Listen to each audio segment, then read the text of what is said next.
Welcome back, everyone. The second half about to get underway, and it's been a close one so far. It's been quite a game for Bradley Beal. And what was most impressive was that his decision-making and shot-taking was very disciplined and efficient. Really an excellent half. Yeah, that's exactly right. Whether it's been from mid-range or in tight, he is taking only what the defense has given him, and he's not trying to do too much. I love the flow and rhythm he's playing with here. And on the floor for Randy Whitman as we get into the second half. Wall and Beal together in the backcourt. Pierce and Nene filling up the forward spots. And it's Gortat in at the 5, roaming the paint. James Harden with those rush hour handles, whether it's breaking his man down in isolation or running the pick and roll, he keeps that thing on the string. And here's Beverly. He has 5. Howard with a screen on Wall. Beverly dishes to Howard. And Harden, a left-hander. Defenders tend to have more trouble, it seems, guys, with southpaws.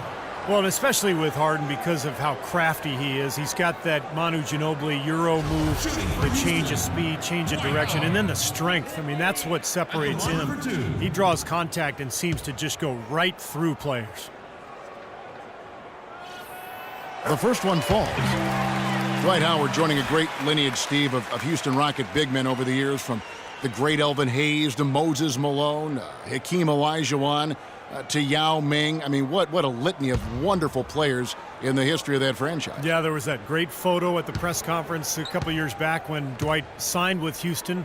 The photo included a lot of those former Rocket big men, and I think it's a good fit. He seems to be very comfortable in Houston, and he's part of what is a really good young club. Second half rolling along now. About a minute played here. Wall wide open. Off target from three-point range. Houston's gotten a success rate of just over 50% from three-point tonight. 4 of 7 shooting. And the Rockets hiring Hakeem Olajuwon to work with Dwight on his moves. Between the Dream and Kevin McHale, that's a wealth of post-scoring expertise for Howard to draw upon. But again, those two guys did it at a Hall of Fame level. Dwight has that potential, but will he put in the work necessary to grow into that type of low post score? And Kevin McHale has worked with Dwight on trying to stay low and exploit his quickness advantage, beat his defender to the spot, and then power through for the finish.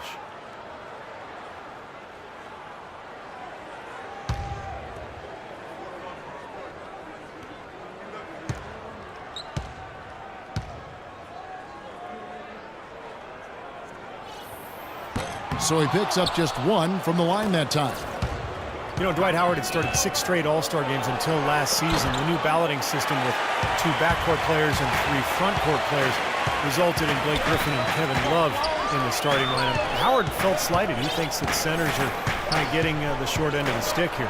Let's go now to the sideline and catch up with Doris Burke. Hey, Doris. Yes, Kevin, James Harden, the 6th man with the Thunder, but he's the go-to guy in Houston, a role he's very comfortable in. He said, quote, in college and high school, I was always the focal point. Now I'm back to my old ways, needing to be the leader, needing to score. In any situation, I'm going to be good. Kevin, he's certainly been good for the Rockets. A one-man wrecking crew, Doris. Thank you. Kevin Seraphin, he's checked in for Gortat.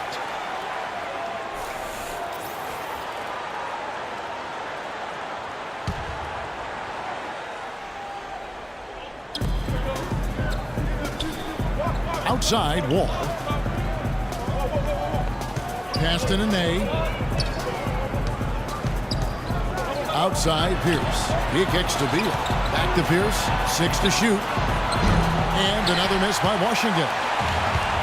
And you remember, Howard last season created a mock commercial asking people to save the centers.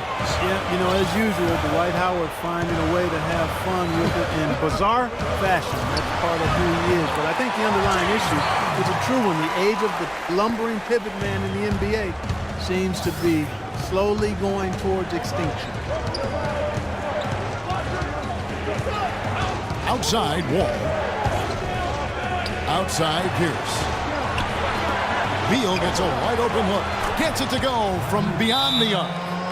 Beal's got 10. I like the offensive awareness to exploit that lack of coverage on that play. Porter's checked in for Washington.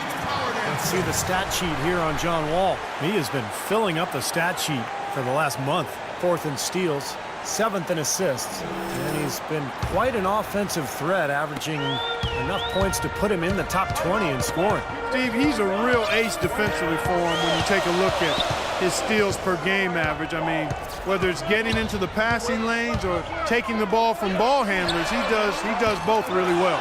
Now still a great start to the half after hitting their first 3, even before that miss. Porter passes to Nene. Wizards passing it around. It's Wall with the drive. Good! Nene's got his second bucket of the game to go. And not even 3/4 out of the way. So many lead changes. One heck of a game. I mean, guys, this has been outstanding in terms of the effort that both sides have been able to put out. Looking over there at Steve. He's enjoying every second of his Yes, life. me too. This has been great, guys. When the fans getting their money's worth here. Both teams just playing so hard out there. For Washington, they've gone 3 of 6 in the third quarter. 50% from the field. Outside, Wall.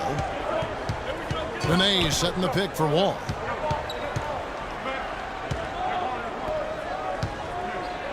The dish to Seraphin. And that comes off the assist by John Wall.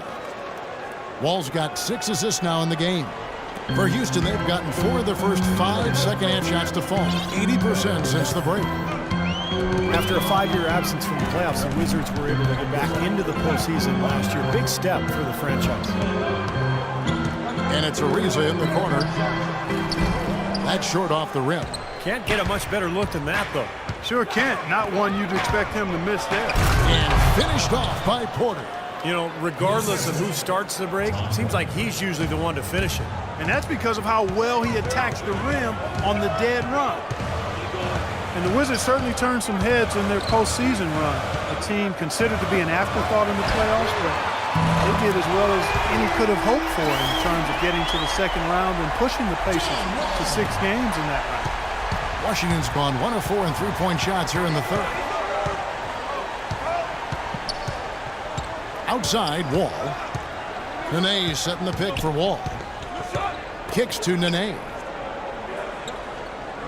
Back to Wall. Clock at 6. Makes it off the glass. Wall's got 6 points. Well, with the Wizards, a good postseason run, taking care of business, beating Chicago in the first round. Then Clark put a scare into the Pacers in the second. Exactly, Kevin. There was a rumor that some teams were trying to make it where they would face the Wizards in the playoffs, thinking they were weak and an easy opponent. Not sure if those rumors are true, and the Wizards certainly showed they're very formidable and will be good going forward. And he gets it to go. And that's 15 points for James Harden. And after that last game, Clark, I'm not surprised to see him so hot. He's got it rolling right now. And Wall. Here we go now. He feeds it to Pierce. Nene setting the pick for Pierce. The Rockets pull it in. Ariza's got his 3rd rebound on the night. Harden kicks to Howard. Good. It's Harden with the assist that time. Harden's got his 3rd assist on the night. Boy, big man with very soft hands and a nice touch around the hoop. It's Wall with the drive. Outside, Pierce. Baseline J on the way. No good on the buzzer beater. And we just finished the third quarter, and we've got a tight ball game here. Rockets ahead, up by 3.